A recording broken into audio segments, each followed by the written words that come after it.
okay? Okay.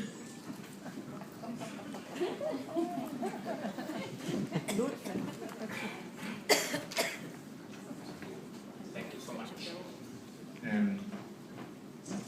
In fact, I have now two books to talk about. Not only not only Silent House, a book that I published almost 30 years ago in Turkey, but also the catalog of Museum of Innocence, which is is something different than a regular catalog. I'm going to talk about that too. And are both published in this last 10 days. I'm going to cover them and then sign them for you. Silent House is my second novel. Sometimes I say when I felt that when I felt the pressure of talking about Turkey, families. It's a family novel, like my first novel, which is not yet translated, is in the process of being translated by the same translator, by Robert Finn. It is a family novel in the sense that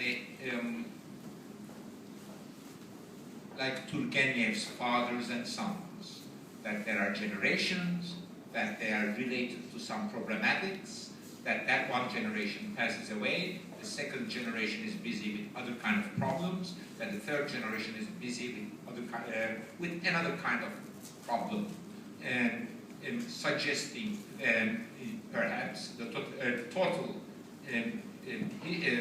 family history alludes to the national history. I published Silent House in 1983. At that time I was very busy trying to make myself, project myself as a writer in Turkey, where writing fiction was very busy. The previous generation of writers were very busy with political fiction, where while I thought that I was writing something private, something more based on families, intimate things, inner monologue, and compared to other previous generation of Turkish writers, I thought I was more busy with the nuances, intimacy, details of upper class, upper middle class family life. While, on the other hand, 30 years later, when I revisited this book, reading the translation, just to check the translation, I saw that actually when I thought that my book was not political at all, it was very political, but that since we were all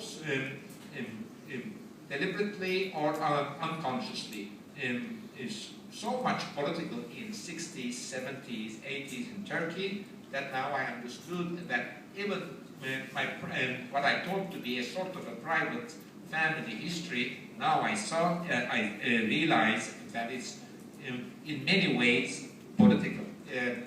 I also, when I was going over the translation, this is done, the translation is done by Robert Finn, just like other books, mine in English, the translator does that in the first draft or whatever you call it, and I go over it very carefully, and then I work with the translator. Very little problem with this translation, though the strength or interesting parts of the book is based on the language.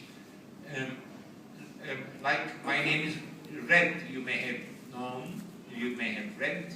This book, it has a Faulkner-like quality in telling the story through points of view of various narrators. At the heart of the story, there is a big old mansion built by the founder of the family, a medical doctor in late 19th century who is critical of Abdul Hamid, sort of a patriarch, ruler of Ottoman Empire by this decade, the last end of the 19th century, medical doctors were the people who implemented Occidentalist scientific or so-called scientific ideas of the Ottoman Empire, and they were critical of the old-fashioned establishment. They had access to positivistic ideas, and in fact, the clashes, interesting contradictions in the book come from the regular subject of my all other novels too, which is the conflict between the traditional established values of family life, of world view, of